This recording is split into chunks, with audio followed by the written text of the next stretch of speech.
Hey, want to know a secret? Come closer.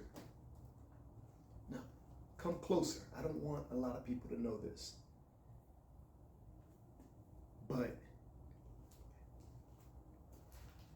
But I wasn't going to do this video today. I can't find my tape measure, and there was a lot of other excuses. I don't know if this is working out. I don't know if people are going to dig it. And, I had a little help from the sponsor of today's video. Regret Away chocolate and peanut butter cups. These things are great for when you don't want to do something and you have tons of excuses on why you shouldn't do it. And later you're going to regret not doing it. So take one of these, pop that one in your mouth, and don't worry about that regret because it is away. It is gone. So, sorry. It took a lot longer than what I thought it was going to do to chew this thing. But anyway. And that is really good. So, I couldn't find my tape measure. And yes, I only have one tape measure. I'm poor. I'm a starter. So I have one tape measure, but I also have this. I can use a ruler. So we're going to use a ruler and we're going to get started on our next project. Guys, I totally forgot to introduce myself at the beginning of this video. Hey, what's up? It's me, your boy, the graphics geek, and I'm sure you've seen these adorable 2x4 ghosts, cats, and pumpkin things all over the place. I can't believe people are buying them. They are, and people are making them. They're cool to have. But you know what? We can do better. We can do better. If we're gonna display these on the front porch, why not have them display a message? So now let's just squash this design and let's level it up a little bit. So you know what? Let's get right to it. Come on over to the table saw. Oh, my bad. Did I say table saw? No, I didn't. I said miter saw. Liar. You heard me wrong. I know you did. So at the miter saw, we are going to use one 2x4x6, and we're going to get everything that we need, almost everything, because we're going to need a thin piece of wood, but we'll go over that a little bit later. We're going to get our framing, everything that we need out of this 2x4x6. From this, what we're going to do is we're going to cut two pieces 18 inches long, and then we're going to cut one piece 24 inches long, and then after we're done with that, I'll meet you over at the table saw.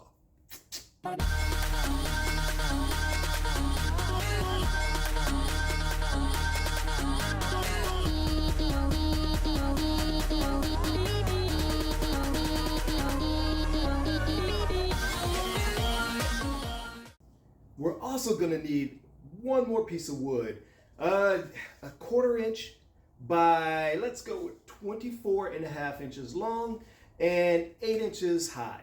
So 24.5, 8, 1/4. And I think we have all of our pieces. Let's check it. Our backboard. We have our two 18-inch pieces, and we also have, sorry. We have to rip this wood in half. So let's do that, and I'll be right back with you. So next up, we are going to have to cut some dado channels, do a dado cut down here, or rabbet. I don't know what's the correct term at times for these. Remember, I'm not a professional woodworker, but you can either use this blade, and we want it a little bit over 1/4 inch wide. So you can use this blade and you can rip it through, then flip it around, rip it through on the other side, and then move your fence just a little bit and then rip it through again, which will give you a channel. That's 3 cuts per whatever. I don't want to spend that time. I'm lucky enough to have a dado blade, courtesy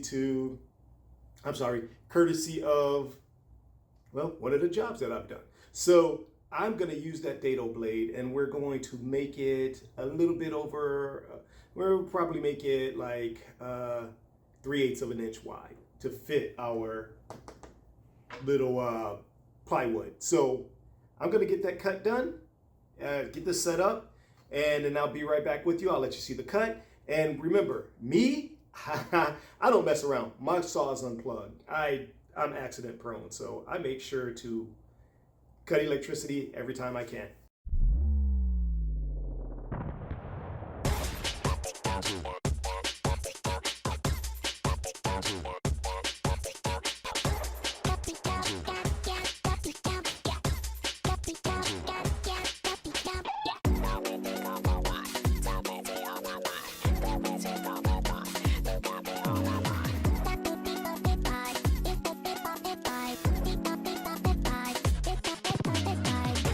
One thing I didn't mention before is you want to set your blade just under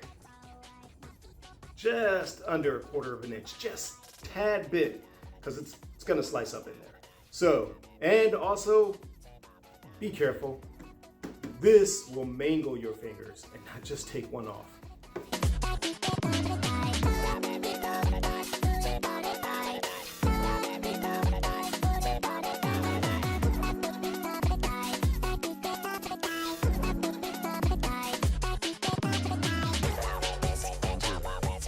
So probably what I should have done on my first cut was to check to make sure it fits.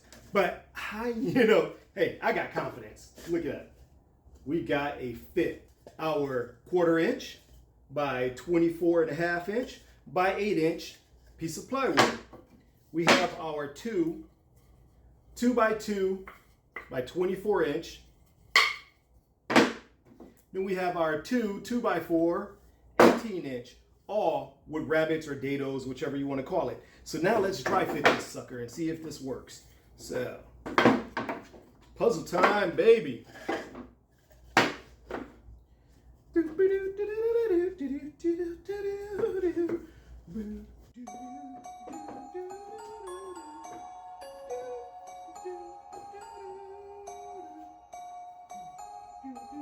So, I got a really spooky version of that song that we use for house hunts. Check it out. Dry fit good. Great. So let's move on to our next step. We're going to sand these suckers. Then I'm going to cut out the kitty and the ghost. And then we're going to move on from there. How does that sound? Good to you? Good to me too. Let's do this.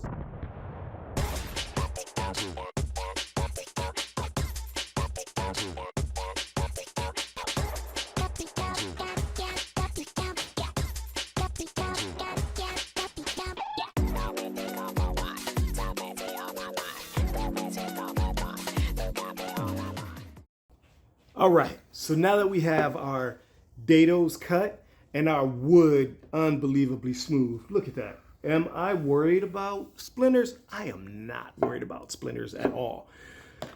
We want to get our figures drawn on there. I mean, get our ghost and our cat drawn so that we can cut it out with a jigsaw.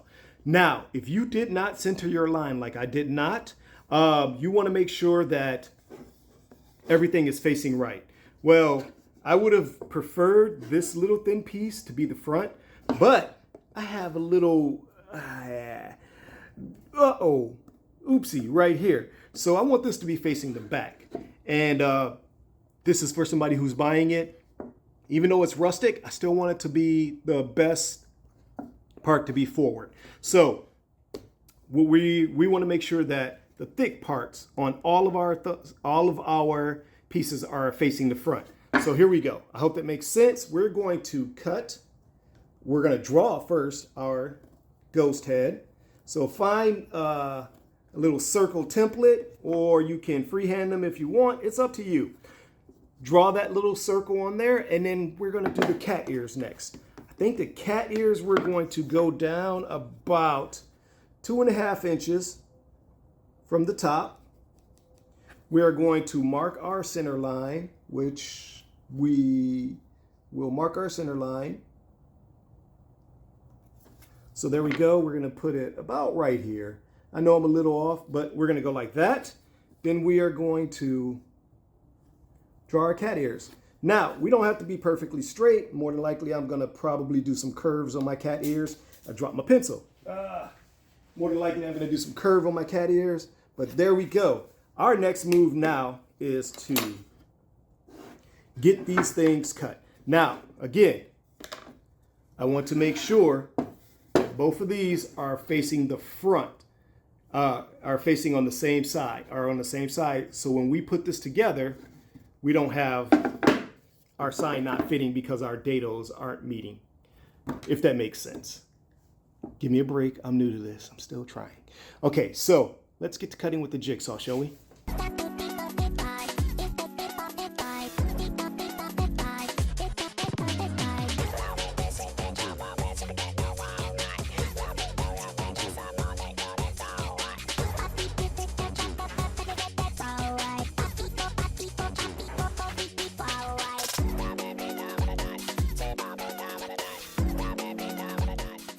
Okay, so as you can see, this thing is really coming together. We got our cat, we got our ghost, we got our connection, and oh, I forgot to tell you, that was really kind of hard to do, hold that thing together. I thought it was going to be a cool transition. Anyways, we are connecting this whole thing with pocket hole screws. I got a little excited, I forgot to show you guys. I am sorry about that. Okay, and I do have another secret. It's about pocket holes. I made a mistake. Look at that big hole. I tried to fix my mistake. Then I realized my mistake wasn't what I thought it was, but it was sizing. So then I went to go make more mistakes and fix those. I mean, pocket holes, am I right? I mean, they say they're easy, and I guess they are. If you can pay attention, which I've not been known to do that. All right, so we're just gonna move on to the decorating part now. We are going to use chalkboard paint for our backing. We're gonna need some white, some orange, some green for our kitty's eyes, some black for our kitty. And I'm sorry guys, I'm sorry. I promised myself I wouldn't do this. I said that I wasn't gonna do it, but we're gonna burn some stuff.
This has been a journey, but hey guys, hang in there. We're almost done. Just a little bit more to go. I hope you're digging it. Let me know. Okay, so we're gonna do the faces, and what I've done was I made decals. I mean, like stencils, because I like trying to batch stuff out. So instead of just hand drawing them, because you can take a Sharpie, you can hand draw, take a paintbrush, you can hand paint.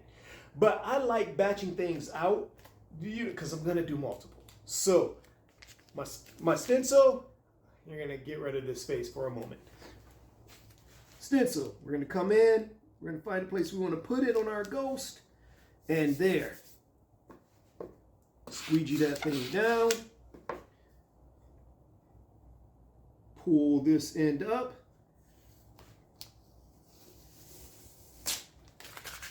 Done.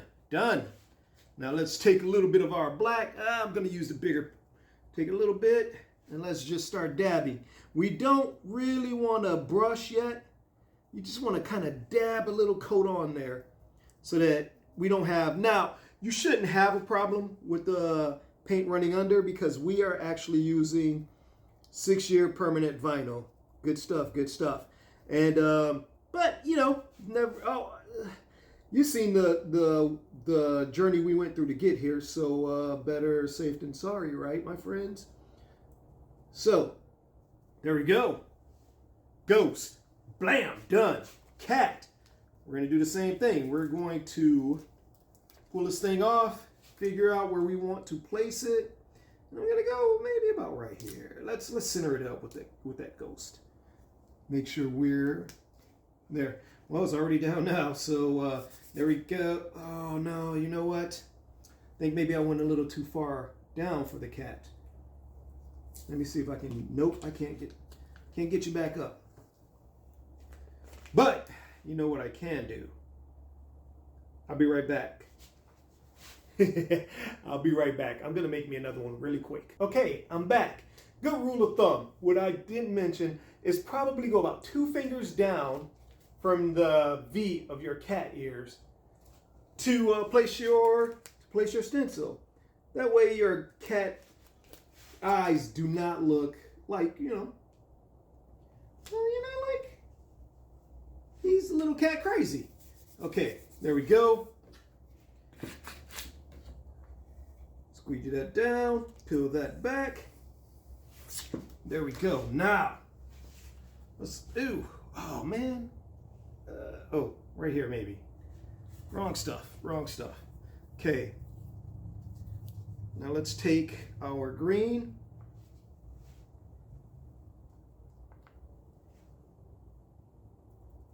Work that in.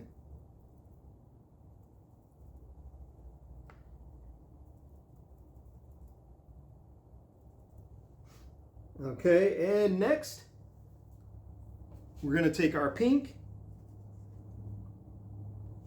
And we're going to work that in. Now, normally you wait for this to dry all the way, but I'm an impatient person.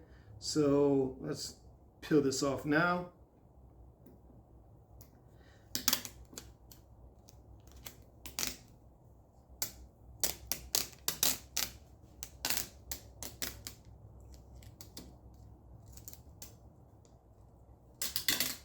And there's our ghost. Just gonna do let's get rid of that. Now, let's do our cat. Let's see how we're gonna get this done.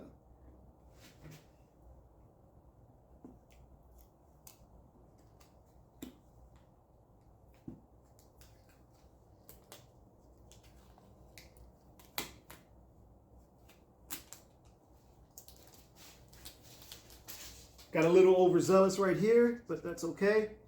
We'll wipe that off. We can actually really cover that up with some more black. And I don't have a hot glue right now. I'm out. But we put them right onto here. And it's probably what you'll see in the thumbnail. But you put that right onto there. And you got a cute little cat. Okay, guys. This is it, the home stretch. We are going to measure up on each side and on the back of these 3 inches.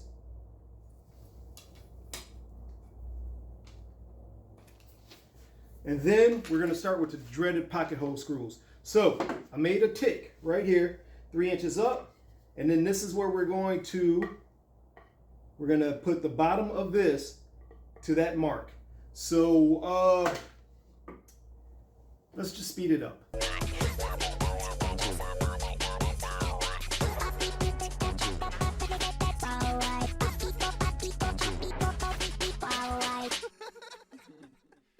Okay, so there we are. We have our bottom edge ready. Now, our top, we won't need to measure. Give me a sec. Because now we slide our board in. I mean, trust me, it fits. And then we take our mistake boards that we actually stuck through, made it work, because that's the type of people that we are. And check that out.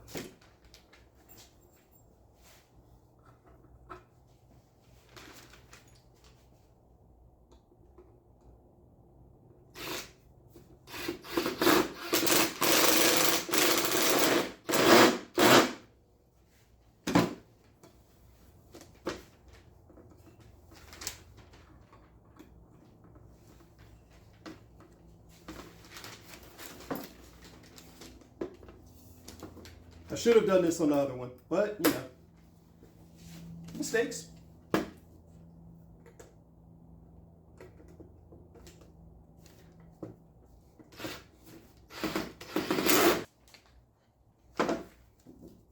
And bam, there we have it. Our chalkboard ghost kitty sign. Now these can be made with pumpkins, ghosts, little witches, whatever you see those 2x4s made out of. And I think we successfully layered them up. So, hey guys, I want to thank you for tuning in. I want to thank everyone that subscribed. As of making this video, I seen there was like 20 subscribers, and I've gotten comments on, you know, I'm doing a great job. Don't let anyone get to me if we do get negative things. And I want to thank you all for leaving those comments, and please leave me more.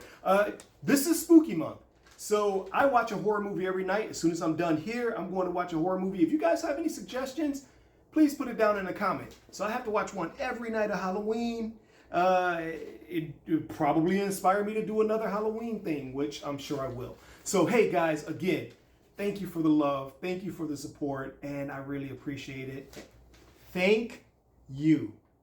And I mean, guys, I hope you give this a try, and then you can say, I made this.